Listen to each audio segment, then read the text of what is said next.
собственный болот. Бул алып келип туруп бизге главный центральный метро турбаларына жашап алып келип.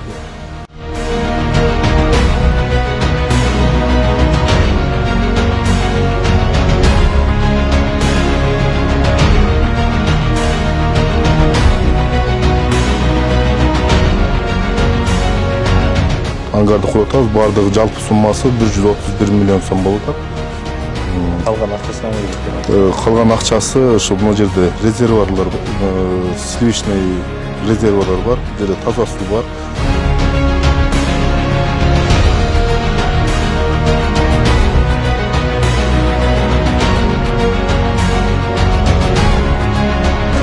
Былтыр 5 көчөнү бүтүндө турат ошо жолдордо төлөмдөгө акча 400 почти 200 миллион болгон да. 50 миллион кинотеатр куруп атабыз. 50 миллион. А калган ушу индустриальный жолду бүтүрөп атабыз. Бул көчө 14 ширина 40 метр, 4 колосал осушение и ватты канча стоит?